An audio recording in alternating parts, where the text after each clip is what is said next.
Daniel na libulu na nkosi Kolo bombaki ye Yokanga minoko na bakosi Nzambe na bikamwa Salelanga mbolu na yo Hey Yahweh Natatolete yo zali Nzambe Nanga wabolingo Salelanga bikamwa ye Hey Yahweh Natatolete yo zali Nzambe Nzambe na bikamwa.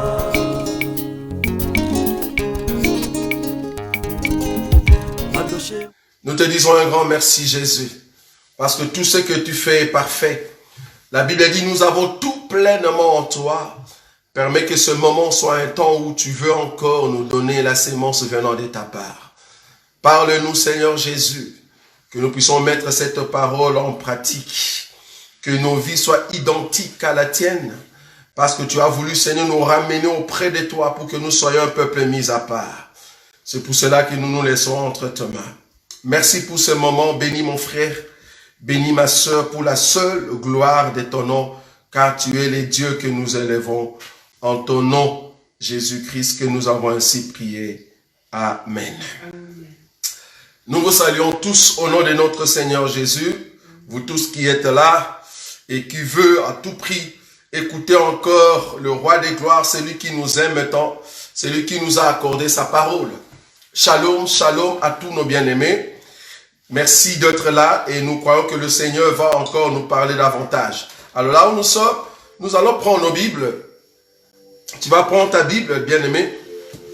Tu vas prendre ta Bible et nous allons continuer notre enseignement qui s'intitule au fait de l'animal à l'homme spirituel. Aujourd'hui, je crois que je vais mettre un point virgule quant à cet enseignement sur de l'animal à l'homme spirituel. Et nous croyons que le dimanche prochain, il y a d'autres bien-aimés qui vont commencer à passer, n'est-ce pas, pour nous prêcher cette parole. Donc, des bien-aimés qui vont commencer à défiler, n'est-ce pas, à prendre aussi des temps. Ça peut être 2, ça peut être 3, ça peut être voire même 1 mois d'enseignement, mais cela dépend de ce que Dieu a mis dans leur cœur. Donc, entre autres, nous aurons notre frère Roger Mobembo, nous aurons nos bien-aimés Edmond, nous aurons nos bien-aimés Patou. Il y aura beaucoup de bien-aimés qui vont tenter aussi de passer, de proclamer la puissance du nom de Jésus au travers de ce que Dieu a mis dans leur cœur. Comprenez que ces temps de confinement, nous sommes confinés à la maison, mais Dieu, pendant ces temps de confinement, il est aussi en train de confirmer, n'est-ce pas? Il est aussi en train de confirmer le ministère de nos bien-aimés. C'est très important. Donc attendez-vous à ce que le dimanche prochain ou d'autres dimanches qui viennent, il y aura des bien-aimés Edmond, il y aura des bien-aimés Patou, il y aura des bien-aimés Toto. Il y a beaucoup de bien-aimés Timba, les bien-aimés Roger Mobembo. Tous ceux qui ont la capacité de déchirer l'animal, ils vont commencer à défiler afin de proclamer le nom de Jésus. Ça dépend de la charge que Dieu va leur donner afin d'annoncer le nom de Jésus. Quant à moi, je veux en fait prendre un peu congé, hein, n'est-ce pas, de vous, comme on le dit. Hein. Donc, juste pour peut-être 2 ou 3 semaines. Et c'est là-bas que nous allons peut-être rentrer, mais on va commencer à faire de bons. C'est-à-dire, je descends, je monte et je descends pour que d'autres bien-aimés aient aussi la possibilité de venir partager avec vous la grâce que le Seigneur leur a donnée. Donc, à tous ces bien-aimés que je viens de citer tout à l'heure, préparez-vous parce que vous allez commencer à passer et à donner la nourriture. Alors, nous avons commencé cet enseignement juste de l'homme, de l'animal à l'homme spirituel. Aujourd'hui, en tout cas, c'est le septième dimanche que nous allons terminer cela. Donc, nous avons commencé d'abord à montrer l'animal et puis après, nous avons parlé de l'homme la fois passée. Et aujourd'hui, nous allons terminer maintenant pour donner les caractéristiques de cet homme spirituel. Alors, nous avions touché une écriture dans le livre de Actes des Apôtres, chapitre 9. Là-bas, nous avons vu que Paul, au départ, il était aussi un homme animal. Au départ, c'était un homme qui pensait servir Dieu, qui croyait servir le Seigneur, mais cependant, il croyait servir Dieu, mais cependant, il était d'abord un homme animal. Ça va? Parce que là, comme vous pouvez le constater, je suis à la maison, mais je suis avec toute la famille et les enfants. Donc, nous sommes en train de servir le Seigneur. Donc, nous sommes là et nous sommes en train de prêcher la parole de Dieu. Donc, c'est que nous sommes en train de dire que la fois passée, nous avons parlé sur Paul comme étant animal, Paul étant comme homme, et après Paul étant homme spirituel. C'est ce que nous allons voir aujourd'hui. Alors, nous allons continuer. Hier, la fois passée, les dimanches passés, nous sommes limités là où on a parlé, on a montré que Paul, il était au fait, il commençait, n'est-ce pas, à devenir homme spirituel. C'est là-bas que nous avons touché cette écriture. Je vais encore le prendre rapidement. À la fin, ici, nous allons prendre encore un temps dans la prière, c'est très important. Voilà. À la fin, je peux la voir? Merci. Voilà, c'est bon. Alors, à la fin, nous allons prendre un temps dans la prière, c'est très important. Je vais prendre une écriture. Je suis dans le livre de Actes, Actes des Apôtres, chapitre 9. L'écriture qu'on a touchée la fois passée. Je prends le verset.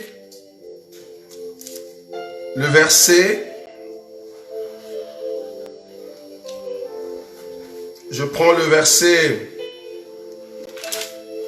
15, dans Actes des Apôtres, le chapitre 9, le verset 15. La Bible dit ceci: mais le Seigneur lui dit, va, car cet homme est un instrument que je choisis pour porter mon nom devant les nations et devant le roi et devant le fils d'Israël.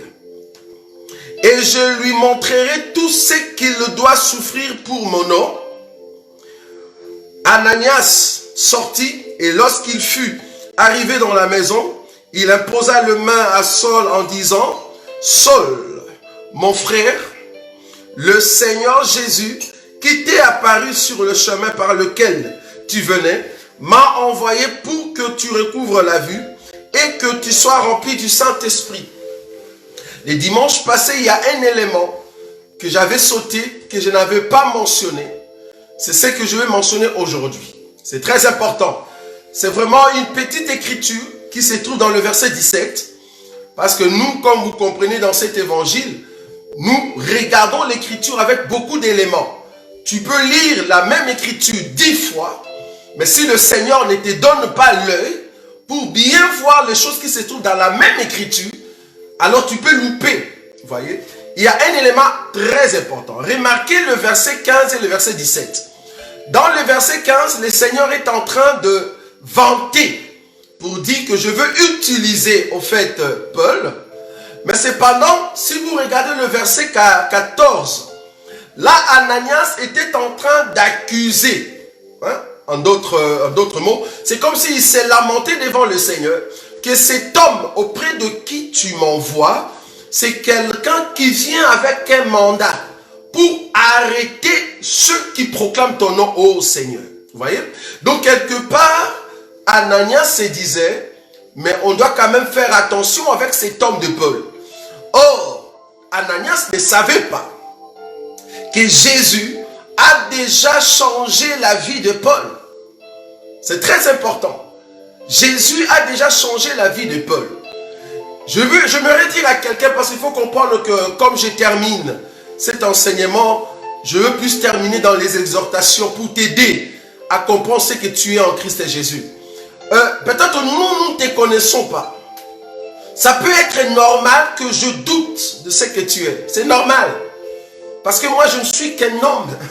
Je ne suis pas un Dieu. Mais le Seigneur de gloire qui te connaît, c'est lui qui sait réellement ce que tu es. Donc Jésus, en choisissant Paul, moi, par exemple, Ananias, je ne savais pas. Vous voyez? Mais du moins, c'est ce que j'avais dit le dimanche passé, il faut que le Seigneur rende témoignage que tu es de nôtre. Tu peux dire que tu es notre frère, c'est bien. Tu es notre sœur, c'est bien. Mais il faut que le Seigneur lui-même vienne aussi nous donner les témoignages. Ces témoignages-là, personne ne peut douter de cela. Parce que c'est Dieu lui-même qui est en train de faire un travail en toi. C'est ça les débuts d'un homme spirituel. Ça c'est un. Remarquez maintenant le verset 17, l'élément qu'on avait loupé la fois passée. Remarquez, le verset 17 commence ceci. Ananias sortit et lorsqu'il fut arrivé dans la maison, il imposa le main à Saul en disant, regardez ce qu'Ananias est en train de dire. C'est ça l'élément qui est monté dans mon cœur pour dire, si je peux t'appeler frère, c'est parce que je suis en train de voir la chose de Dieu. Tout le monde ne sont pas nos frères bien-aimés. Je t'appelle frère parce que je vois quelque chose du Père. C'est très important. Ananias va dire ceci. Saul, mon frère. Mais dans le verset 14, Ananias n'avait pas cette pensée d'appeler Saul comme son frère. Pour qu'Ananias ait le courage d'appeler Paul mon frère, il faut les témoignages de Jésus. Je ne peux pas t'appeler frère seulement parce que tu viens à l'église. Non. Je ne peux pas t'appeler frère parce que j'ai vu une vidéo, tu étais dans une église, tu priais. Non. Quelque part, il faut qu'il y ait les témoignages du Père. C'est les témoignages du Père. Donc il faut que Jésus vienne témoigner dans notre cœur que nous sommes enfants de Dieu. C'est l'écriture que je vous ai donnée la fois passée. Romains chapitre 8, verset 14 jusqu'à 16. Si le Saint-Esprit nous convainc, parce qu'il faut comprendre que ce n'est pas le premier jour. Bon, on peut être naïf. Au début, nous pouvons t'appeler frère. C'est normal par respect congolais. Le respect de tout Congolais, quand on voit quelqu'un, on l'appelle papa, papa tel, maman tel. Ça, c'est un respect, c'est un langage. C'est dans notre culture de respecter les gens. Je peux t'appeler papa tel, maman tel, frère tel, soeur tel. Mais est-ce que réellement tu es mon frère? Est-ce que réellement tu es ma soeur? Pour que je dise réellement que tu es mon frère et ma soeur, il faut les témoignages de Jésus. Oh, Jésus, c'est la parole. Je dois voir la parole du Père en toi. Ah, là, tu es en train de témoigner le Père. Mais quand je ne vois pas les témoignages du Père, quand je ne vois pas l'enseignement, je doute, je crains, je peur de te considérer comme mon frère. C'est pour cela qu'il y a beaucoup qui étaient avec nous ou qui sont avec nous. Aujourd'hui, par respect, nous t'appelons frère, nous t'appelons sœur, mais comprends que demain, si nous ne voyons pas l'enseignement, tu n'es pas notre frère. On ne va pas aller par 4 chemins, non. Nous, dans cet évangile, tu es mon frère, tu es ma soeur, quand tu respectes le Père. C'est tout. C'est tout. Il n'y a pas de complaisance, bien-aimé. Nous ne sommes pas des complaisants, non. Dans cet évangile, ce que nous évitons, c'est la complaisance. Tu es mon frère aujourd'hui parce que le Seigneur ne m'a pas encore montré que tu es en train de mettre la parole comme il faut, mais on te laisse quand même un temps pour que tu changes réellement. Alors là, je confirme que voilà, tu es vraiment mon frère. Mais quand on ne voit pas l'enseignement, tu es avec nous, ça fait 4 ans. Tu es avec nous, ça fait 5 ans. Mais nous ne voyons pas l'enseignement, nous disons non. Quand tu brises à chaque fois l'enseignement, tu n'es pas notre frère, tu n'es pas notre soeur. Vous voyez? Là, nous avons le courage de dire à tout le monde, tel n'est pas notre frère et on n'a pas honte. Donc le Seigneur a permis que les temps puissent s'écrouler pour qu'on voie réellement que tu n'es pas notre frère. Ce n'est pas un péché. Ce n'est pas un péché de dire que telle personne, ce n'est pas notre frère. Pourquoi? Parce qu'il ne respecte pas l'enseignement pendant 4 ans. Pas seulement par rapport à un péché, non. Par rapport à ton comportement. On t'a dit arrête, tu continues. On t'a dit arrête, tu continues. 4e fois arrête. Mais attendez, qu'est-ce que tu veux? Tu ne respectes pas l'enseignement. Donc tu es mon frère parce que tu as la sémence du Père. Alors ici, dans le verset 17, Ananias va appeler Paul mon frère. Vous voyez? Ça, c'est un élément capital. La première personne qui a appelé Paul frère, c'était Ananias. La première personne qui a reçu les témoignages du Père que Paul, c'est un serviteur de Dieu, c'était Ananias. Pourquoi j'ai dit ces choses? Je suis en train de te dire, si réellement tu es un ministre de Dieu, si réellement tu es un serviteur du Seigneur, si c'est le Seigneur qui t'a choisi, nous autres, nous allons juste confirmer que tu es un serviteur de Dieu. Or, la confirmation viendra par les témoignages de Jésus. Un homme ne peut pas te donner le ministère. Un homme ne peut pas, au fait, te dire, à partir d'aujourd'hui, tu deviens ministre. Non. Non. C'est la même chose comme dans les mariages. Les pasteurs ne peuvent pas déclarer, ceux qui sont déjà mariés auprès de la famille, de déclarer que vous, à partir de maintenant, vous êtes mari et femme. C'est faux. Un pasteur n'a pas l'autorité sur deux mariés pour leur dire, vous êtes maintenant mari et femme parce que vous êtes passé à l'église. Non. Ils sont mari et femme au niveau de la famille, au niveau des parents. C'est le Père qui a donné cette autorité, qui a confirmé, alors ils sont devenus mari et femme. De la même chose dans le ministère, il faut que le Père confirme. Ici, maintenant, je parle du Père qui est notre Dieu. Là-bas, je parlais de Père physique, dont le papa de la femme. Mais il faut que le Père céleste, le Père éternel, confirme que je suis serviteur de Dieu. Alors, partout où je vais passer, ils vont juste attester. Là, maintenant, je peux peut-être poser une question. Poser une question à ceux qui se préparent. À ceux qui se préparent pour être ministres. La question, c'est celle-ci.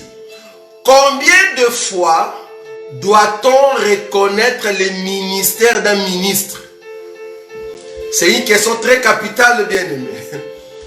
Combien de fois peut-on reconnaître que telle personne, c'est un ministre de Dieu? Quand nous parlons de reconnaître ici, nous croyons que dans cet évangile, quelqu'un qui est ministre de Dieu, appelé par Dieu, il doit travailler auprès de ceux qui sont des aînés. C'est-à-dire auprès de ceux qui ont le ministère, de ceux qui ont l'expérience ministérielle. Pourquoi? Parce que ce sont eux qui vont reconnaître que tu as l'appel de Dieu. Ce ne sont pas eux qui vont te donner l'appel, mais c'est Dieu qui t'avait déjà donné l'appel, mais tu dois apprendre auprès d'un ministre. C'est très important. Maintenant, ce ministre-là, il va reconnaître que tu as la grâce de Dieu. Maintenant, si tu quittais ce ministre-là et que tu pars ailleurs, là où aussi tu es parti, on doit reconnaître que tu es un ministre. Je ne parle pas ici de cérémonie. Non. Normalement, en réalité, il n'y a pas de cérémonie. En tout cas, pour ceux qui font des cérémonies, j'aimerais encore voir cette écriture-là. Remarquez que Paul, quand on lui a donné la main d'aide d'association, ce n'était pas une cérémonie. Ils ont reconnu qu'il a l'enseignement. Donner la main d'aide d'association, c'est-à-dire nous sommes d'accord quant à l'enseignement que tu prêches. C'est ça le terme, donner la main d'association. Donc normalement, il n'y a pas de cérémonie. Vous voyez, il n'y a pas de cérémonie. Mais cependant, cette personne doit confirmer partout où elle passe que c'est un ministre. Si on croit ici, par exemple en Belgique, que tu es un ministre, quand tu vas arriver au Congo, il faut qu'on confirme que tu es réellement ministre. Peut-être ici, tu avais payé de l'argent. Sinon, ça serait quelque chose comme si c'est un diplôme. C'est-à-dire, même si j'ai payé de l'argent, mais dis-moi, regardez mon diplôme. Vous voyez? Non, dans les ministères, c'est pas ça. Dans les ministères, partout tu dois passer. Tu dois témoigner que tu es un ministre et on doit reconnaître cela. Parce qu'ils vont voir le fruit. C'est comme un frère en Christ. Ce n'est pas parce que j'ai pris dans telle église et qu'on m'appelle frère en Christ. Quand je sors de cette église, partout où je veux passer, je dois donner l'identité d'un frère en Christ. Pour qu'on témoigne que réellement je suis un frère en Christ. Même si je ne suis plus dans le milieu où je vivais avant. Mais partout où j'y vais, il faut qu'on atteste que je suis réellement un frère en Christ. C'est la même chose avec le ministère. Si en Belgique, nous reconnaissons que tu as la grâce de Dieu, au Congo, ils doivent aussi reconnaître que tu as la grâce de Dieu. À Brazza, on doit le reconnaître. En Suède, on doit voir cela. Mais toi, tu as été reconnu en Belgique. Mais quand on arrive seulement à Libreville, tu es un impudique. Arrivé à Gabon, tu es un adultère. On s'est dit, mais quelle est la reconnaissance qu'on avait faite? Ce n'est pas parce qu'on t'a reconnu en Belgique et que tu es resté totalement ministre. Non. Pour rester totalement ministre, tu dois commencer à attester. C'est comme un informaticien. Un informaticien, partout où tu passes, si on t'a donné l'ordinateur, tu dois prouver que tu as la notion d'informaticien. Donc toi, tu es informaticien seulement en Belgique. Quand tu arrives au Congo, tu ne sais plus comment on dirige, comment on peut réparer par exemple l'ordinateur. Ou soit comment on peut faire le Word, ou soit des Excel. Donc il y a un problème. Il y a un problème. Un ministre est ministre partout. C'est-à-dire partout où tu vas passer, ils doivent voir le ministère. Hein? Ils doivent le voir. Peut-être nous étions un peu aveuglés. Parce que l'amour que nous avons pour toi, voilà, nous étions un peu trop pressés. Nous avons reconnu la grâce. Mais arrivé seulement au Congo-Brazzaville, c'est fini. Ton ministère est foutu. C'est comme ça que nous avons des frères qui ont bien commencé, mais qui se sont terminés contre le mur. Pourquoi? Parce que leur ministère, c'était seulement dans un lieu. On appelle des ministres locaux. Nous ne voulons pas un ministre local. C'est-à-dire, il y a seulement 3 personnes qui reconnaissent ton ministère. Quand tu vas chez les autres, tu n'es plus ministre. On te voit comme un païen. Non, c'est grave. Donc tu te retrouves aux États-Unis, là où il n'y a pas trop de frères, tu deviens impudique. Tu deviens adultère. Tu deviens escroc. Tu voles des banques. Tu commences à voler dans des magasins. Mais ici, tu étais ministre. Tu étais au Congo, intercesseur, puissant, modérateur. Tu dirigeais des cultes. Arrivé ici, tu deviens homosexuel. On a vu ça, bien aimé. Soi-disant, il dirigeait des églises. Il faisait quoi? La modération. Une modération puissante. Avec l'onction de Dieu au Congo. Un homme qu'on voyait le ministère. Mais arrivé en Europe, il suffit seulement de manger des McDo. Il a mangé des frites. La pensée, le Saint-Esprit a fui. Vous imaginez? Le Saint-Esprit est parti et jusqu'à ce que l'intercesseur en question ou le modérateur est devenu homosexuel. Vous imaginez? Maintenant, si le ministère qu'on a reconnu sur toi reste éternellement, c'est faux. Chaque fois là où tu pars, on doit retrouver ce titre-là. Même si ceux qui t'ont reconnu comme ministre avant, ils doivent entendre les échos, les témoignages que tu es toujours ministre. Hein? Parce que nous ne sommes que des hommes. On peut te reconnaître aujourd'hui, mais on ne sait pas demain qu'est-ce que tu vas devenir, bien-aimé. On a peur. C'est pour ça dans notre évangile, nous ne sommes pas pressés, bien-aimés, de reconnaître le ministère d'une personne. Nous laissons les temps au temps. Que le bien-aimé soit façonné. Qu'il mange bien. Vous voyez? Parce que je peux me tromper. Je dis, ah, je suis resté avec telle personne une année. Je vois la grâce ministérielle. Mais il faut que cette personne aille aussi dans d'autres lieux. Que d'autres personnes voient le ministère. C'est très important. Vous voyez? Donc ici, Ananias a reconnu la grâce qui était au fait dans Paul. Mais remarquez ce que je voulais dire, c'est ça au fait. Remarquez maintenant Acte chapitre 13. Donc dans Acte chapitre 9, là c'est Ananias qui a reçu le témoignage. Ananias était à Damas. Ananias était à Damas. L'Éternel a confirmé que ça c'est mon serviteur. Maintenant, après Damas, remarquez maintenant dans Actes chapitre 13. Actes chapitre 13, le premier verset. Il y avait dans l'église d'Antioche des prophètes et des docteurs. Barnabas, Siméon appelé Niger, Lucius de Cyrène, Manahem, qui avait été élevé avec Hérode de Tertraque, et Saul. Donc on a compté Saul parmi les ministres. C'est très important. On a compté Saul parmi les ministres à Antioche. Alors que le premier jour, quand il a rencontré Ananias, Ananias aussi a confirmé que ça c'est mon frère. C'est Dieu qui m'a confirmé que c'est un serviteur de Dieu. Maintenant, il doit exercer sur son ministère. Mais là, nous sommes maintenant à Antioche. Et le verset 2 nous dit ceci. Pendant qu'ils servaient les seigneurs dans leur ministère. Pendant qu'ils servaient les seigneurs dans leur ministère. Où? À Antioche. Pas à Damas.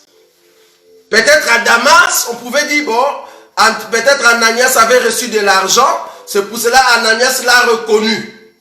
Mais ici, nous sommes à Antioche. On martèle qu'ils étaient en train d'exercer leur ministère. Troisième élément, la Bible continue. Le verset 2. Pendant qu'ils servaient les seigneurs dans leur ministère et qu'ils jeûnaient, le Saint-Esprit dit, mettez-moi à part Barnabas et Saul pour l'œuvre à laquelle je les ai appelés. Le Saint-Esprit dit. Maintenant la question ici pour ceux qui ne croient pas que Jésus c'est lui le Saint-Esprit.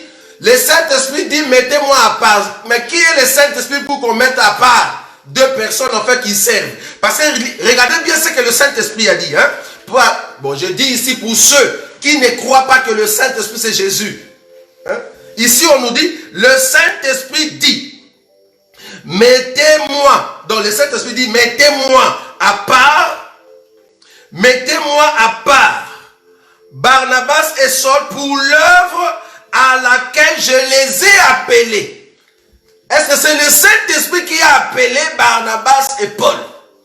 Mais ici on nous dit c'est le Saint-Esprit qui parle. Donc nous croyons que le Saint-Esprit c'est Jésus en esprit.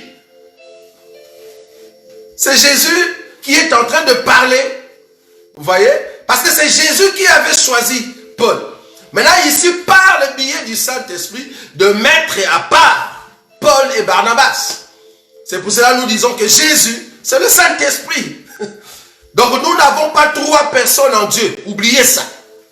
Donc quand je prie et que je dis oh Esprit du Très-Haut, je suis en train de m'adresser au Père. Je suis en train de m'adresser au Fils. Je suis en train de m'adresser à l'Esprit. Donc il y a seulement une personne. Cette personne c'est le même Père. Cette personne c'est le même Fils. Et cette personne c'est le Saint-Esprit. C'est la seule personne unique. Cette personne qui a rencontré Paul et qui l'a mis à part. Parce que remarquez ce verset ici. Avec le chapitre 9. Quand Jésus parlait à Ananias. Jésus a dit à Ananias, remarquez ce qu'il est dit ici. À Actes des Apôtres chapitre 9, c'est Jésus qui parle. Le verset 15. Mais le Seigneur lui dit, ça va? Le Seigneur qui? C'est Jésus, vous êtes d'accord avec moi? C'est Jésus qui parlait ici, dans le chapitre 9, le verset 15. Mais le Seigneur lui dit, va, car cet homme est un instrument que je choisis pour porter mon nom. Pour porter mon nom. Pour porter mon nom devant les nations, devant le roi et devant le fils d'Israël. Et je lui montrerai tout ce qu'il doit souffrir pour mon nom. Je lui montrerai tout ce qu'il doit souffrir pour mon nom. Maintenant, arrivé dans le chapitre 13, le Saint-Esprit dit. Remarquez ce que le Saint-Esprit est en train de dire. Le Saint-Esprit dit, mettez-moi à part Barnabas et Saul pour l'œuvre à laquelle pour l'œuvre à laquelle ce n'est pas que pour l'œuvre à laquelle Jésus, non, il n'a pas dit ça. Il n'a pas dit pour l'œuvre à laquelle que Jésus, non. Là, ça c'est deux personnes. pour comprendre que celui qui a parlé à Ananias là-bas est toujours ici. Ici, on le présente comme Saint-Esprit. Donc, nous n'avons pas trois personnes. Donc, nous ne croyons pas à la Trinité, ça va? C'est facile pour comprendre ça, non? Donc, le Saint-Esprit, c'est Jésus. Maintenant, ici, je suis en train de montrer que l'homme spirituel, Paul, est devenu spirituel quand le Seigneur lui-même a témoigné que c'est un serviteur de Dieu. C'est là-bas que je suis parti pour te dire, toi qui es serviteur de Dieu, même si nous te reconnaissons comme ministre, comprends que tu dois attester cette qualité partout. Tu ne peux pas être ministre en Belgique, mais tu arrives seulement en France, tu n'es plus ministre. Tu es ministre aux États-Unis, tu arrives au Libreville, tu deviens impudique. C'est pas possible.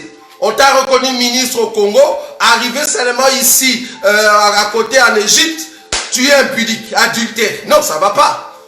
Tu dois rester ministre de Dieu partout. Et partout où tu passes, on doit attester. C'est pour cela que je dis combien de fois doit-on reconnaître ton ministère.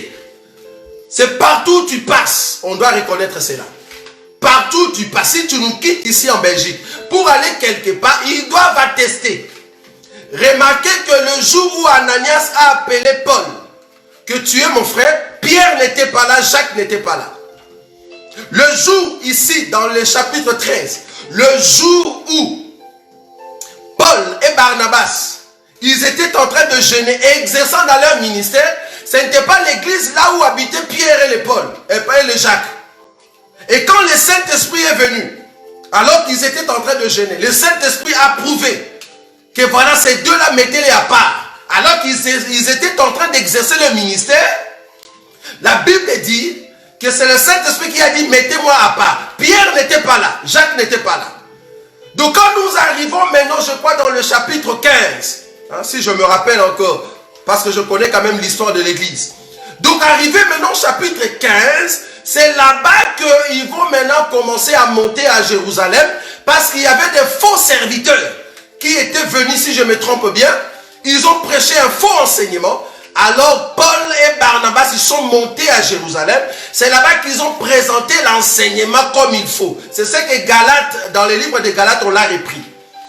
Donc ils ont maintenant prouvé l'enseignement. Les Pierre et les Jacques, ils ont confirmé.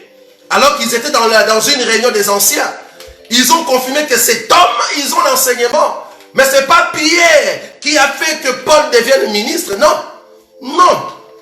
Il était déjà ministre, appelé par Jésus. Ananias l'a confirmé. Et l'église d'Antioche les ont confirmés. Paul et Jacques l'ont confirmé après. Et partout où Paul passait, on confirmait cela que c'est un homme de Dieu. Même les démons confirmaient cela. Il faut que les démons confirment que tu es un serviteur de Dieu. Donc la confirmation, c'est partout où tu passes, bien-aimé. C'est partout. On peut te donner la main d'aide d'association, on peut reconnaître ton ministère, mais partout où tu passes, ils doivent aussi le reconnaître. Ne dis pas, non, je suis déjà ministre en Belgique. Non, non, partout où tu dois passer, on doit voir ça. On doit voir ça. Et tu dois continuer. Et nous étant hommes, je répète ici, pour ceux qui ne pensent pas qu'on peut le faire, nous étant hommes, si nous nous sommes trompés, nous t'avons mis comme ministre, mais nous nous sommes trompés alors que tu étais un lourd ravisseur. Vouloir ou pas, Dieu va t'écarter dans l'assemblée de saints. Dieu va t'écarter. Lui-même, il va prendre soin de toi. Parce que nous étant hommes, nous ne savions pas. Alors que tu étais un loup qui est venu entrer au milieu de nous pour qu'on te donne le titre d'un ministre.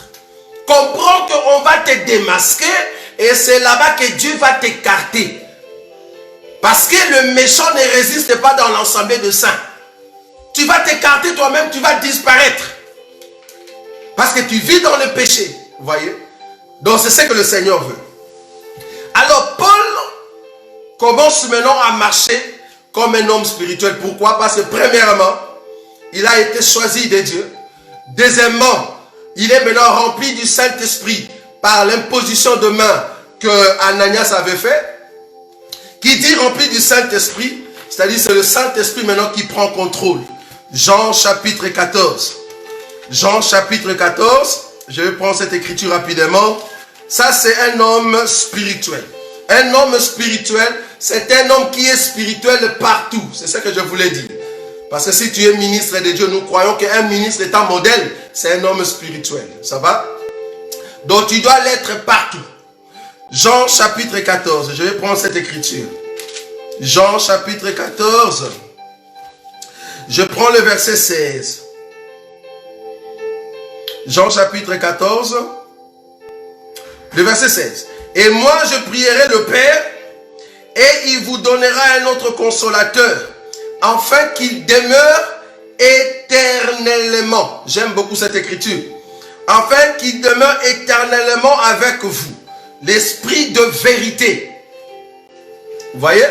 L'esprit de vérité que le monde ne peut recevoir parce qu'il ne le voit point et ne le connaît point. Mais vous, vous les connaissez car il demeure avec vous et il sera en vous. Dans le monde, nous n'avons que deux esprits. Dans le monde, il n'y a que deux esprits. L'esprit de vérité et l'esprit des mensonges. C'est tout. L'esprit de vérité n'a pas été donné au monde. L'esprit de vérité, c'est le Seigneur Jésus qui donne cela. Quand on dit vérité, c'est la parole de Dieu. C'est-à-dire, je ne peux pas mentir. Je ne peux pas cacher la vérité. Remarquez, je parle de la vérité. Romains, parce qu'il y a des serviteurs de Dieu qui ont peur de dénoncer le mal, de frapper sur le péché, de parler sur la sanctification. Remarquez cette écriture. Romains chapitre 1er. Romains chapitre 1er, le verset 18. Romains chapitre 1er, le verset 18. La colère de Dieu se révèle du ciel contre toute impiété et toute injustice des hommes qui retiennent injustement quoi? Qui retiennent injustement la vérité captive. C'est là-bas que la colère de Dieu vient. C'est-à-dire, si vous connaissez la vérité, il faut le dire. Tu ne peux pas cacher la vérité. Là où il y a les mensonges, tu dis ça c'est les mensonges. Tu présentes maintenant la chose comme il faut. En tout cas, je suis navré de voir qu'il y a d'autres serviteurs qui n'aiment pas dénoncer le mal. Qui n'aiment pas dénoncer le mal. Je suis ami, je suis frère de tous ceux qui sont dans la vérité. Tu ne peux pas être mon frère parce que tu es dans les mensonges. Nous ne pouvons pas collaborer parce que tu es dans les mensonges. Nous sommes dans la génération de Michée. C'est-à-dire tout le monde peut s'assembler, mais s'il n'y a pas de vérité, j'y vais pas. Vous pouvez être 1000, vous êtes ensemble unis, mais si c'est les mensonges qui est en train de vous diriger, je ne viens pas. Je préfère être seul avec la vérité. Parce que j'ai toujours dit, un homme seul avec Dieu, tu es dans la majorité. Mais 1 million d'hommes avec le diable, vous êtes dans la minorité, vous n'êtes rien du tout. Donc si 1 million de personnes sont en train de proférer les mensonges, j'y vais pas. Je préfère rester seul avec Dieu. Je suis la majorité. Voilà. Donc la vérité est très importante, bien-aimé. Il ne faut jamais négliger la vérité. Un homme spirituel, c'est celui qui dit la vérité. Il condamne les mensonges. Il annonce la vérité. Il redresse. Là où les mensonges voulaient dérailler les gens, lui il redresse. Ça c'est un homme qui a l'esprit de vérité. Pas l'esprit de timidité. Non, tu as peur, tu ne veux pas dire. Mais tu as peur de quoi? Tu as peur de la mort. Ou soit tu as peur que les gens vont te rejeter. On s'en fout. On s'en fout. Le souci ici, j'ai besoin de rentrer auprès du Père. Or, pour rentrer auprès du Père, il faut annoncer la vérité. Même si tout le monde t'abandonne, comprends que le fait que tu es seul avec Dieu dans la vérité, tu es dans la majorité, bien-aimé. Tu es dans la majorité. Très important. Donc le Saint-Esprit, l'Esprit de vérité, va nous diriger éternellement. C'est très important. Or, pour avoir le Saint-Esprit, j'ai toujours dit que le Seigneur vient en nous. C'est pour habiter éternellement. Et c'est comme ça que nous sommes forts. Parce que le Seigneur vient habiter éternellement en nous. Par les billets de l'enseignement, bien sûr. Et c'est là-bas que nous sommes forts. Et ce n'est pas donné à tout le monde. Parce que c'est un don du ciel pour parler que de la vérité. Parce que tout le monde ne sait pas dire la vérité. Nous avons reçu cette grâce auprès du Seigneur. Alors, le Saint-Esprit maintenant lui-même va commencer à t'enseigner. Ça, c'est un homme spirituel. D'abord, je dis qu'un homme spirituel, tu dois être le choix de Dieu. Un homme spirituel, tu dois être rempli du Saint-Esprit, c'est-à-dire de l'enseignement. Le Saint-Esprit doit habiter en toi éternellement. Et le Saint-Esprit doit commencer à t'enseigner. Pourquoi? Parce que tu ne te diriges plus toi-même. C'est le Saint-Esprit qui dirige maintenant ta vie. C'est lui qui te dit, entre ici. N'entre pas ici. Dans cette réunion, n'y va pas. Là-bas, tu peux aller. Donc, c'est le Saint-Esprit qui te dirige. C'est quand même bizarre de voir des hommes de Dieu qui n'ont jamais écouté le Saint-Esprit. On se dit, mais comment tu es un homme de Dieu? Tu t'appelles homme de Dieu par rapport à quoi? Tu n'as jamais entendu le Saint-Esprit. C'est que nous appelons discerner les choses. Tu n'as pas cette grâce-là. Mais comment tu vas marcher? Parce qu'un homme de Dieu, il faut que les écailles tombent. Comme ça, tu vois avec l'œil du Seigneur. Tu sais où est-ce que tu vas entrer. Quand le Seigneur te dit avance, tu avances. Même si tu vois qu'il y a un trou, avance.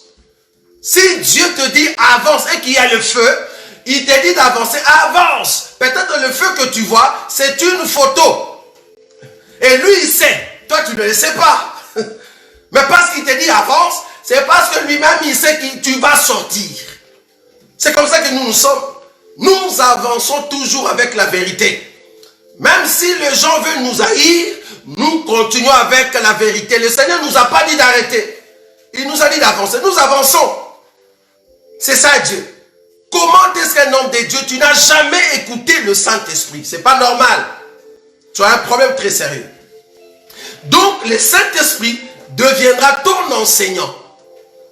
Or, tout homme qui est enseigné par le Saint-Esprit, cet homme deviendra aussi un enseignant. Je répète, tout homme qui est enseigné par le Saint-Esprit, cet homme deviendra aussi un enseignant. C'est-à-dire, par ta vie, tu vas enseigner les autres. Je ne parle pas d'enseignant pour aller enseigner dans l'église. Hein? Ce n'est pas dans ce sens-là. Regarde là où je suis. Je vais vous montrer une femme qui marche avec le Saint-Esprit et qui est devenue enseignante. En fait, qui est enseignante dans la maison de son mari. Je vais prendre une écriture. 1 Pierre, chapitre 3. Une femme enseignante dans la maison de son mari. 1 Pierre, chapitre 3. Femme, que chacune soit de même soumise à son mari, afin que si quelques-uns n'obéissent point à la parole, ils soient gagnés sans parole par la conduite de leur femme. Qu'ils soient gagnés sans parole par la conduite de leur femme. C'est-à-dire une femme qui a le Saint-Esprit, rien que ta conduite devient un enseignement. Rien que ta conduite devient un enseignement. Tu vas enseigner ton mari parce que tu as le Saint-Esprit. Vous voyez? Parce que tu as le Saint-Esprit, tu peux maintenant enseigner les autres. Parce que toute personne qui est enseignée par le Saint-Esprit devient aussi enseignant. Vous voyez? Pourquoi? Parce que nos vies vont commencer à donner des leçons à d'autres. Et c'est comme ça qu'ils peuvent changer si réellement ils sont appelés de Dieu. Alors, encore un élément qui prouve que tu es réellement un homme spirituel.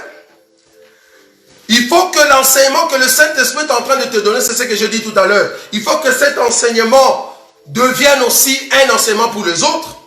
Vouloir ou pas, parce que tu marches avec le Seigneur, tu passeras par la persécution. Je ne parle pas de persécution du genre. Tu as volé quelque chose. Tu te dis enfant de Dieu. Tu es entré dans une sorte de corruption. Et puis on t'a arrêté, on t'a mis en prison. Tu nous dis, ah non, c'est la persécution que le frère avait prêché. Non. Ici, la persécution que je parle, c'est quelqu'un qui dit la vérité et on est en train de le persécuter pour rien. Alors qu'il dit, frère, c'est ça. C'est-à-dire dire la vérité et par la vérité, tu es persécuté. Parce que tu es un homme spirituel, vous voyez. Or, un homme spirituel proclame la vérité. Alors un autre élément, tu es conduit par le Saint-Esprit. C'est ce que j'ai dit tout à l'heure. Être conduit par le Saint-Esprit, je ne peux pas marcher sur une route si le Saint-Esprit ne me dit pas d'y marcher. Donc pour que j'entre sur une route, il faut que le Saint-Esprit me dise d'y aller. Je ne peux pas aller là-bas s'il ne me conduit pas. Parce que c'est lui qui devient maintenant mon guide. Il va commencer à me conduire. Donc un homme spirituel, c'est quelqu'un qui est conduit par le Saint-Esprit. Par le Saint-Esprit. Et non pas par son mari. Et non pas par sa femme. Mais conduit par le Saint-Esprit. C'est le Saint-Esprit qui va prendre l'enseignement pour te dire, voilà la route que tu veux prendre. Par rapport à l'enseignement, c'est bon, tu peux y aller. Mais il y a d'autres qui prennent des décisions qui viennent d'eux-mêmes ou d'autres personnes. Sans pour autant consulter l'enseignement. Sans pour autant consulter le Saint-Esprit. Vous voyez? Là, nous disons qu'il y a un souci. Un autre élément qui prouve que tu es réellement un homme spirituel, c'est cet élément par cet élément que nous allons terminer aujourd'hui. 1 Corinthiens chapitre 2. Nous allons terminer là-bas. 1 Corinthiens chapitre 2. 1 Corinthiens chapitre 2, le verset 13, bien aimé. 1 Corinthiens chapitre 2. 1 Corinthiens chapitre 2. Je prends 1 Corinthiens chapitre 2, le verset 13. La Bible dit ceci. Et nous parlons non avec des discours qu'enseigne la sagesse humaine. C'est l'écriture qu'on avait pris au début de cet enseignement. Et c'est par cette écriture que nous terminons. Et nous en parlons non avec de discours qu'enseigne la sagesse humaine, mais avec ce qu'enseigne l'Esprit. Je vous ai dit qu'un homme spirituel doit être enseigné par le Saint-Esprit. Ça va? Vraiment remarquez. On est en train de marteler que ça c'est un homme spirituel. On dit ceci. Et nous en parlons non avec des discours qu'enseigne la sagesse humaine, mais avec ce qu'enseigne l'Esprit. L'Esprit. Employant un langage spirituel pour les choses spirituelles. Mais l'homme naturel n'accepte pas les choses de l'Esprit de Dieu, car elles sont une folie pour lui. Et il ne peut les connaître parce que c'est spirituellement qu'on en juge. Spirituellement qu'on en juge. Le verset 15. L'homme spirituel, au contraire, juge de tout. Je répète cela. L'homme spirituel juge de tout. Pourquoi? Parce que tu as la vérité. Si tu es dans la vérité, tu vas tout juger. Tout juger, j'ai bien dit tout. C'est la Bible qui l'a dit. L'homme spirituel, au contraire, juge de tout. Et il n'est lui-même jugé par personne. Parce que lui-même, il marche dans la vérité. Comment tu vas le juger? Ce qu'il fait est vrai. Ce qu'il fait est verdict. Comment tu vas le juger? C'est un homme qui marche avec l'esprit de vérité. Tu vas le juger comment? Parce qu'avant que tu le juges, il faut amener quelque chose qui contraint ce qu'il est en train de faire. Or, ce que tu dois amener doit être la vérité. Alors là, il peut se repentir. Donc, il peut juger de tout parce qu'il est dans la vérité. Parce qu'il est dans la vérité. Pourquoi je citais cette écriture? Pour tous ceux qui disent, ne jugez point. Nous avons déjà enseigné là-dessus. Déjà, cette écriture, vous l'avez très mal compris. Ne jugez point. Regardez cette écriture, là où le Seigneur Jésus a dit ne juge point. Toi qui as au fait, pourquoi tu juges ton frère qui a la paille dans son œil, alors que tu ne vois pas le poutre qui est dans ton œil? Hypocrite, enlève d'abord le poutre que tu as dans ton œil, alors tu sauras comment enlever la paille de ton frère. C'est ça l'écriture. Va lire ça. C'est là parler d'Israël. Ça parlait d'Israël qui avait le poutre. Mais nous étions des hommes qui travaillaient dans des champs où il y a des pailles. Israël croyait avoir Dieu, mais c'est lui qui avait le poutre dans son œil. Et il condamnait les méchants que nous étions. Là, je monte. Mais Dieu de gloire, il est venu, il a enlevé notre paille. Maintenant, si je descends par terre, dans la doctrine, moi qui étais autrefois problématique, j'avais le poutre. Quand j'ai rencontré les seigneurs, Dieu a enlevé ce poutre-là. Il m'a montré comment est-ce qu'on enlève ce poutre. La Bible dit, si je sais enlever le poutre, alors je saurai comment enlever la paille. Or, la seule personne qui enlève le poutre, c'est le Seigneur Jésus. Maintenant, le Seigneur Jésus est en moi par la vérité. L'esprit de vérité est en moi. Le poutre, les mensonges, le péché sont tombés. Maintenant, je vois clair. Donc, je peux enlever la paille de mon frère. Alors, donc je peux juger. Donc, pour juger, il faut d'abord enlever le poutre. Si tu enlèves le poutre, alors tu peux maintenant enlever la paille. Or, nous, en Christ et Jésus, ayant l'esprit de vérité, nous avons enlevé notre poutre. Maintenant, nous pouvons enlever la paille. C'est-à-dire enlever les mensonges qui est dans tes yeux. C'est comme ça que nous présentons l'enseignement, bien-aimé. Donc, quand tu dis ne juge point, tu es en train de dire à ceux qui sont pécheurs et qui sont en train de juger les autres. C'est tout à fait normal, tu as raison. Si je suis encore pécheur, pourquoi je vais juger les autres? Si je suis encore dans le même péché, je suis impudique, mais je suis en train de juger les impudiques. Je suis meurtrier, je juge le meurtrier. Ça n'a pas de sens. Mais si je sais comment est-ce que j'ai abandonné l'impudicité, je sais comment est-ce que j'ai abandonné la masturbation, donc je peux aider une autre personne.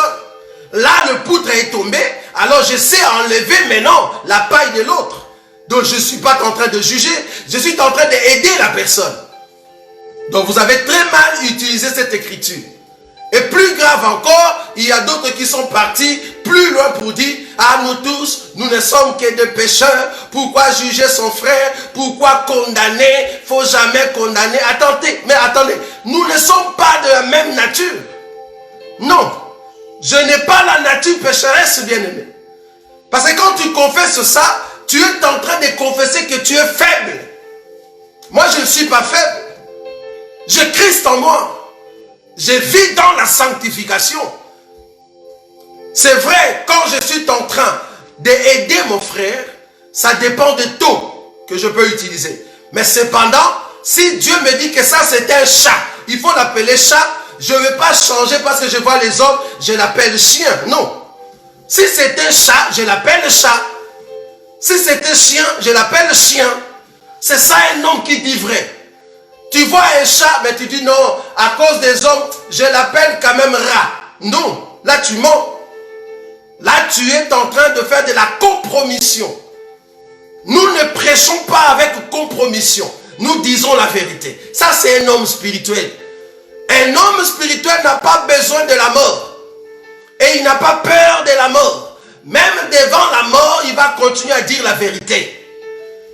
Beaucoup d'entre vous, si seulement Dieu pouvait marcher à deux pattes ou à deux pieds sur la terre et qu'il était votre ami, je crois que beaucoup d'entre vous allaient déjà fuir le Seigneur Jésus. Parce qu'il était tellement verdict. Il n'avait pas peur de la mort. On n'a pas peur de la mort, bien-aimé. On n'a pas peur de la mort, même si les hommes veulent nous tuer.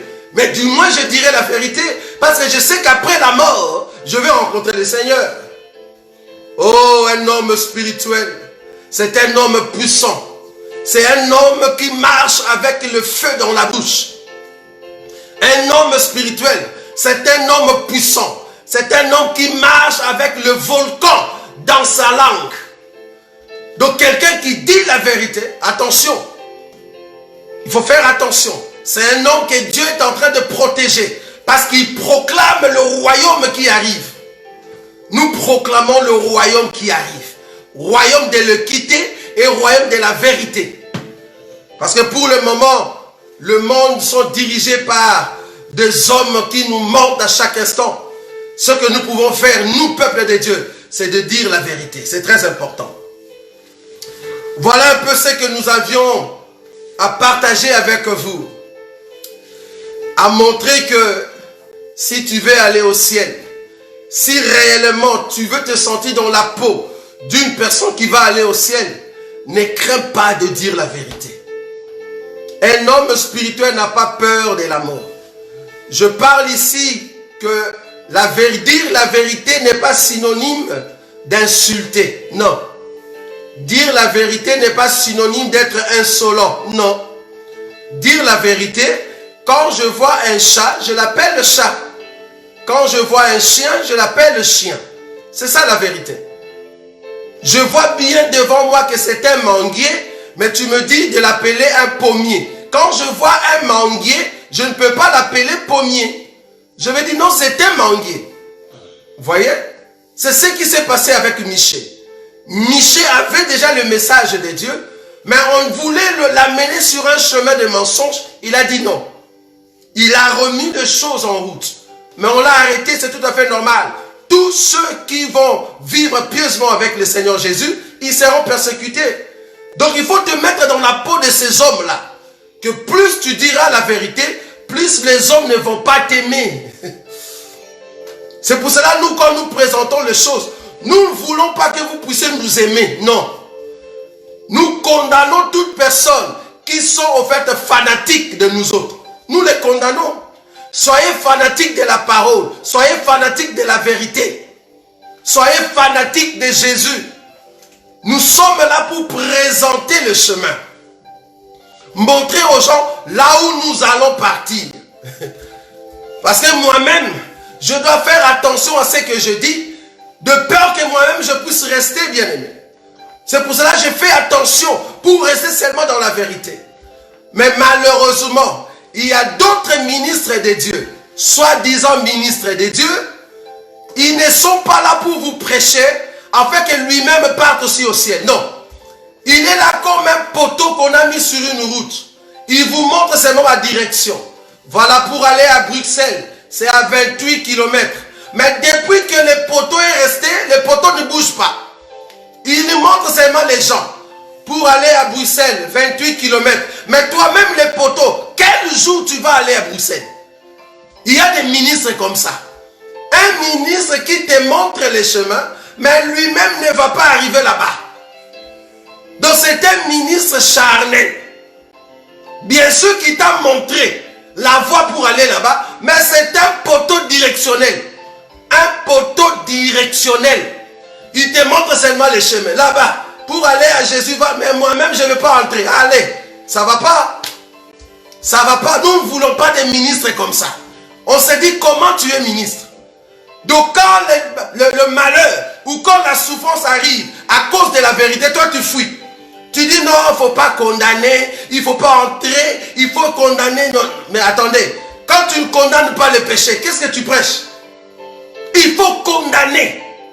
Attends, je ne sais pas si je vais trouver cette écriture. Je crois dans Éphésiens. Espérons que je vais le trouver. Alors, Éphésiens chapitre 5. Éphésiens chapitre 5. Pour ceux qui sont en Christ Jésus et qui ne veulent pas dire la vérité et condamner le mal. Regardez cette écriture. Éphésiens chapitre 5. Je prends le verset 8 jusqu'au verset 11. 8 à 11. Éphésiens chapitre 5, le verset 8 à 11. La Bible dit ceci. Autrefois, vous étiez ténèbres et maintenant vous êtes lumière. C'est une écriture de la Bible, bien-aimée. Éphésiens chapitre 5, verset 8 à 11. Autrefois, vous étiez ténèbres et maintenant vous êtes lumière dans le Seigneur. Marchez comme des enfants de lumière. Écoutez bien. Car le fruit de la lumière consiste en toutes sortes de bonté, de justice et de vérité. Je répète le verset 9. Car le fruit de la lumière consiste en toutes sortes de bonté, de justice et de vérité. Verset 10. Examinez ce qui est agréable au Seigneur. Verset 11. Et ne prenez point part aux œuvres infructueuses des ténèbres, mais plutôt condamnez-le. Plutôt condamnez-le. Maintenant, comment toi tu vas condamner le péché alors que tu n'es pas le fils de la lumière? Si tu as peur de condamner le péché, tu ne fais pas part de la vérité. Quand tu vois le mensonge, quand tu vois des hommes de Dieu qui se disent hommes de Dieu, mais qui mentent, qui amènent un enseignement qui n'est pas juste, qu'est-ce que toi tu fais? Toi, un fils de la lumière. On vient mentir le peuple au nom de ton Père, soit disant que c'est le Père qui les a envoyés. Qu'est-ce que Paul a fait? Paul a dit non, cet enseignement ne vient pas de notre papa. Si vous voulez, nous tous, nous allons monter à Jérusalem. Qui vous a envoyé? Ah, vous venez de Jérusalem, on va monter. Je dois balayer cet enseignement. Paul a balayé l'enseignement de ceux qui se disaient apôtres. C'était de faux apôtres qui ont amené un faux enseignement. Paul et Barnabas se sont montés, ils ont balayé cela. Pierre a entendu, Jacques a entendu, ils ont dit ça, c'est notre frère. Ils lui ont donné la main d'aide d'association. Mais toi, tu vois les mensonges, tu dis, moi je ne condamne pas. En tout cas, je ne suis pas d'accord avec ceux qui condamnent les autres. Mais attendez, nous condamnons le péché. Nous condamnons les œuvres des ténèbres. Nous condamnons les mensonges. Est-ce que tu es un fils de lumière, oui ou non? Tu es un homme spirituel, oui ou non? Nous ne marchons pas selon la chair. Nous ne marchons pas selon la compromission, non. Quand je vois un péché, quand je vois les mensonges, je condamne. C'est ce que le Seigneur m'a dit. Je vais condamner. Je ne peux pas marcher dans la compromission. Parce que nous avons l'esprit de vérité. Je marche dans la lumière. Ce n'est pas un péché de dire cela, bien-aimé. Quelqu'un qui est informaticien, il va déclarer que je suis informaticien. Si tu lui donnes l'ordinateur, il te prouve que je suis informaticien. Donc quand je te dis que je suis un fils de la lumière, si tu doutes, je peux te prouver que je suis un fils de la lumière. Envoie-moi partout dans le monde. Tu vas voir que je vais garder la lumière. Envoie-moi partout. Partout dans le monde, je vais garder la valeur d'un enfant de Dieu. C'est ça un fils de lumière. Protéger l'enseignement. Garder les témoignages. On était au Congo, on nous connaissait comme des frères en Christ. Arrivé en Europe, on ne sait même pas que tu as prié un jour. On ne sait même pas. On te retrouve dans des choses du monde, dans des boîtes. Tu commences à mettre des cheveux jaunes. Quand tu étais au Congo, tu mettais des cheveux jaunes. C'était trop cher, non? Les cheveux jaunes sur la tête, les cheveux verts. Mais tu étais au Congo, tu n'achetais pas ça. Tu commences à mettre des pantalons serrés, des pantalons griffés. Quand tu étais au Congo, quand tu priais, Seigneur Jésus, montre, manifeste-toi, ouvre le ciel, que le royaume tombe sur moi, que la bête, tu priais trop fort là-bas. Arrivé ici, tu commences à chercher des choses griffées. Tu commences à montrer aux gens, voilà, moi je suis aussi sapologue. Mais comment tu entres là-bas? Au Congo, tu priais très fort. Qu'est-ce qui a fait que tu as chuté ici? Et des choses comme ça, vous voulez qu'on n'en parle pas? On doit condamner cela. Un homme spirituel au Congo, arrivé ici, un impudique tout fait. Ça ne va pas. Intercesseur au Congo, ici, c'est un chanteur qui est en train de répéter les gens du monde. Et il a même besoin qu'on puisse le dédicacer. Il est prêt de donner 3 000, 5 000 euros afin qu'on puisse le dédicacer. Voilà, j'habite l'Europe. Mais tu étais là-bas intercesseur. Tu dormais à l'église, tu priais très fort. Arrivé ici, tu veux qu'on puisse te dédicacer. On comprend que tu n'es pas spirituel. Il suffit qu'on change de territoire, tu changes aussi la peau. Non. Un homme de la lumière, partout où tu passes, tu vas montrer aux gens que tu as la lumière. Oh, que le Seigneur nous aide. Oh, Jésus est bon. Oui, bien aimé, nous allons prier. Je veux que cette prière monte dans ton cœur. Que tu puisses réellement élever le nom de Jésus. Que le Seigneur de gloire puisse t'aider à garder le témoignage. Vous savez, la meilleure des choses que tu peux avoir, c'est réellement garder le témoignage de notre Seigneur Jésus. Nous allons maintenant prier, bien-aimé. Tu vas commencer à élever la voix. Que le Dieu de gloire puisse te donner la force. Alors que nous écoutons ces cantiques, Je veux que réellement tu puisses prier profondément, bien-aimé. Commence à te concentrer dans la présence du Seigneur. Nous voulons prier que le Seigneur te donne la force d'aller de l'avant, que tu puisses exceller, parce qu'il est le Dieu Tout-Puissant. Nous allons prier, parce qu'il est Dieu, le Roi des gloires. Alléluia, Jésus est bon. Le Seigneur de gloire, celui qui nous garde dans sa bonté, celui qui est digne de recevoir l'expression de nos cœurs. Comme un poisson commence à élever la voix, bien-aimé. Commence à prier. Vivre loin de toi. Recommande-toi entre les mains du Seigneur. Je viens étaler mon cœur. Alors que ces cantiques est en train de passer, recommande-toi entre les mains du Seigneur. Commence à prier. Recommande-toi entre les mains du Seigneur, bien-aimé. Prions au nom de Jésus. Alléluia.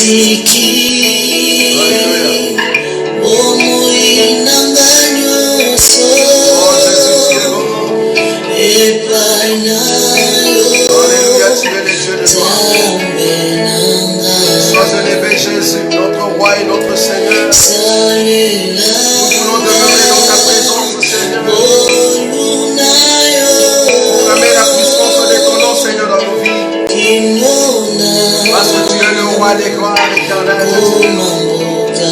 Nous voulons célébrer ton seul nom, Seigneur Jésus, parce que c'est toi qui nous gardes. Oh Père, nous voulons garder l'identité du ciel. Nous voulons garder l'identité céleste. Nous voulons garder cette identité, Seigneur, dans nos cœurs, parce que tu es Dieu. Oh, nous ne voulons pas nous conduire nous-mêmes, Jésus. Oh, éternel, tu es désormais dans ma vie. Pour la seule gloire de ton nom, éternel, Dieu désormais. Nous avons besoin de toi, Jésus. Car c'est toi qui nous donne la force d'aller de l'avant. Nous voulons voir ta grâce, éternel, Dieu désormais. Proclamer la puissance de celui qui est Dieu. Reconnaître que c'est toi qui nous vis. Nous sommes faibles, Seigneur Jésus. Mais nous voulons aller de l'avant. Nous avons pris décision d'aller avec toi. De contempler la gloire de Jésus. De proclamer la puissance de celui qui est roi. Proclamer le nom de Jésus qui est Seigneur. Car aucun nom ne ressemble là.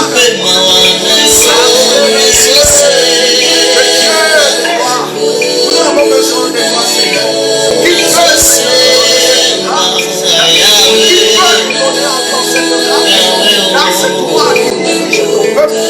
Nous voulons continuer, Seigneur, dans cette vie, afin de garder la parole que tu nous as donnée, de garder l'identité, Seigneur, pour proclamer et enseigner par notre comportement ce que tu as mis en nous, Jésus. Car tu es le Dieu de gloire, car aucun nom ne ressemble à toi. Nous voulons aller continuer avec toi, vivre la parole, contempler la puissance de ton nom, annoncer que Jésus est Dieu, annoncer que Jésus est notre Jésus, le roi des gloires, Jésus, notre force et notre soutien. Nous avons besoin de toi. Éternel Dieu des armées, qui est notre gloire? Oh, nous sommes des dieux des gloires, c'est des gloires à chaque instant dans sa présence. Car tu es Dieu, le puissant maître de l'univers. Nous voulons demeurer toujours à toi, contempler la gloire de Dieu. Merci Jésus. La casa do Coraio, oh, mon Dieu, nous avons assisté à nous.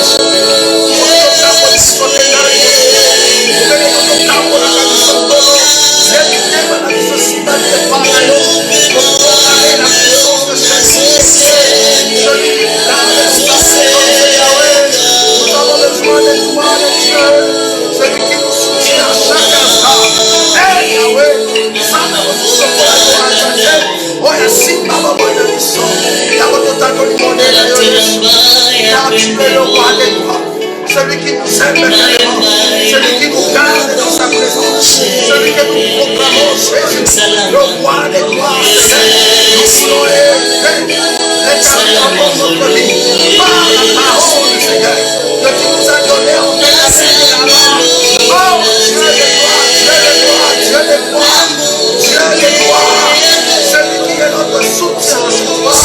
Nous voulons contempler la puissance de ton nom et sur le gloire de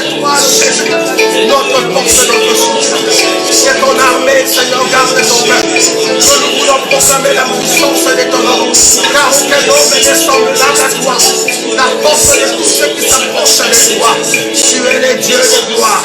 Nous contemplons ton nom, car tu es Dieu. Jésus-Christ de Nazareth. Oh, nous t'aimons tellement, Père. C'est une grâce de s'approcher de toi. Une grâce d'annoncer que Jésus est Seigneur. Merci. C'est toi qui transformes toutes choses en nous. C'est toi qui nous gardes dans ta fidélité. Car tu es le Dieu puissant. Sois élevé, Jésus. Alléluia. Tu es Dieu. Merci. Le roi des gloires. Permets que ta grâce nous garde encore fidèles à toi. Parce que tu es le Dieu puissant. Merci, Jésus. Gloire et louange à toi. Merci, Papa. Aucun homme n'est semblable à toi. En ton nom, Jésus-Christ, que nous avons ainsi prié.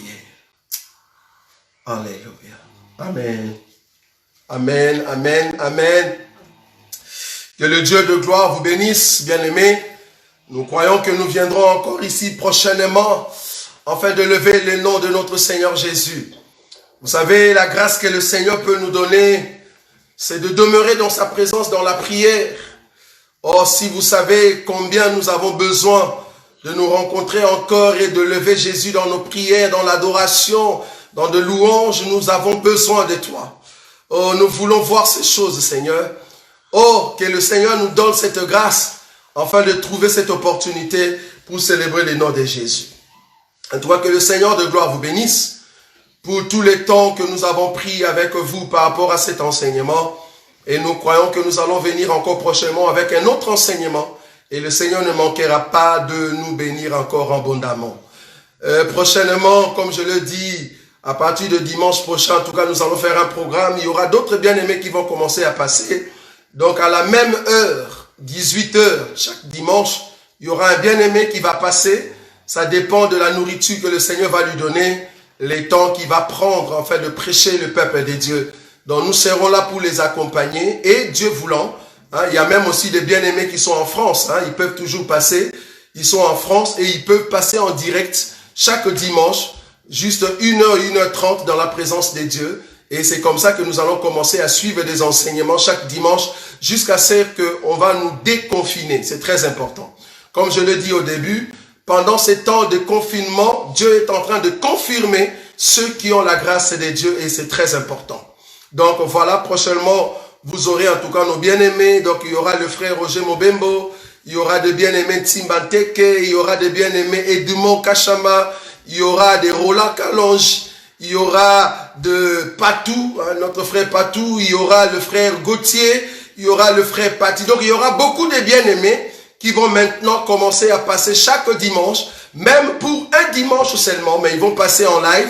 Et c'est là-bas que nous allons mettre leur enseignement pour que le nom de notre Seigneur Jésus puisse être élevé. Donc, toute personne qui a la grâce de Dieu, que tu es ici en Europe, tu peux nous appeler, tous nos bien-aimés, tu peux nous appeler et tu vas passer en direct. Comme ça, nous allons te suivre et la grâce de Dieu va continuer à couler sur le peuple de Dieu. Demain lundi, ne manquez pas nos temps de prière avec notre frère Tsimbanteke.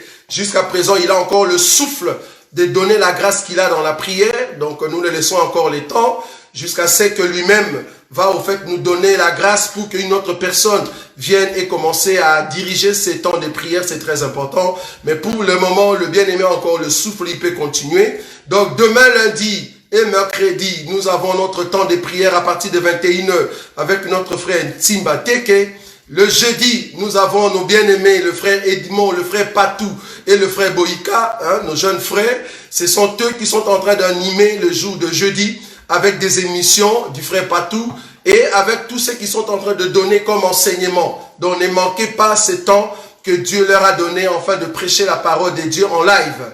Le vendredi, en tout cas, c'est le jour où nous avons choisi pour passer des émissions telles que Biyemba Yemba Ebiteatea. Nous allons faire en tout cas de notre mieux parce qu'il arrive des fois, vous arrivez du travail et qu'il y a un petit souci du côté technique, donc on ne sait plus comment passer l'émission. C'est pour ça que vous voyez des fois, on arrête. Mais cependant, on va faire de notre mieux pour que les émissions passent chaque vendredi. Et le samedi, nous avons ces temps de questions-réponses.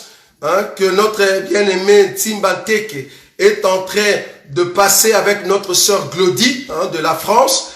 Bon, nous voulons quand même signifier quelque chose de très important pour le samedi. Ça ne sera pas seulement le frère Ntimba qui peut passer dans cette émission-là. Ça peut être aussi une autre personne, ça peut être moi, ça peut être le frère Toto, ça peut être le frère Edumont. Si seulement on nous donnait des sujets et qu'on sait que telle personne peut passer dans cette émission, la personne peut passer, ça va? Donc nous voulons que les grâces puissent être confirmées pendant ces temps de confinement. Et les dimanches, à partir de 18h, ne manquez pas notre prédication, notre enseignement que de bien-aimés vont commencer à donner. Donc voilà, ce sont nos programmes que nous donnons jusqu'à l'année prochaine. C'est comme ça que nous allons procéder, à moins que le Seigneur vienne nous donner d'autres orientations. Mais pour le moment, c'est comme ça que nous allons marcher et le Seigneur ne manquera pas de nous bénir. En tout cas, j'aimerais quand même, avant de terminer cet enseignement, j'aimerais vous dire vraiment merci infiniment pour votre fidélité, vous qui aimez l'enseignement. À chaque fois, ne manquez pas de nous soutenir par votre présence. Ça nous donne la force de prêcher, ça nous donne la joie. Et à chaque fois quand nous prêchons comme ça, veillez partager ces enseignements. C'est très important. Partagez ces enseignements afin que d'autres personnes en profitent. Ne venez pas seulement écouter la parole seule. Tu peux aussi partager et c'est comme ça que d'autres personnes seront gagnées. C'est l'évangélisation que vous êtes en train de faire. Donc prochainement, quand nous allons commencer à passer, partagez, partagez, partagez pour que des bien-aimés viennent aussi entrer et participer dans ces cultes ou dans nos réunions. C'est très important. N'oubliez pas aussi nos groupes de YouTube. Allez aussi dans là-bas, le frère Jimmy Grace, le frère Serge Viocolo et moi-même, nous avons des groupes de YouTube. Quand nous envoyons de vidéos, prenez ces vidéos et allez dans ces groupes-là, abonnez-vous. C'est comme ça que vous êtes en train de lever l'œuvre que nous sommes en train de faire. Donc abonnez-vous dans nos groupes et c'est comme ça que vous allez aussi appeler d'autres personnes. Enfin que quand il y a nos réunions, ça passe directement sur leur smartphone et c'est comme ça qu'ils peuvent nous suivre. Donc abonnez-vous sur nos chaînes YouTube, donc du frère Serge Viocolo, de notre frère Jimmy Grace et de moi-même, c'est-à-dire Évangile de Christ. C'est-à-dire allez là-bas sur YouTube et abonnez-vous, c'est très très important. Prochainement, nous allons vous donner des coordonnées de tous nos groupes. En tout cas, vous êtes une bénédiction pour nous et que le Seigneur vous bénisse abondamment. Que tout ce que vous êtes en train de faire puisse aller de l'avant au nom de notre Seigneur Jésus-Christ. Je vous aime tellement. Nous allons nous rencontrer prochainement par la grâce de notre Seigneur Jésus. Shalom, shalom, shalom. Merci beaucoup. Salelanga bikamwa Yahweh natatolete ozali Nzambe Nzambe na bikamwa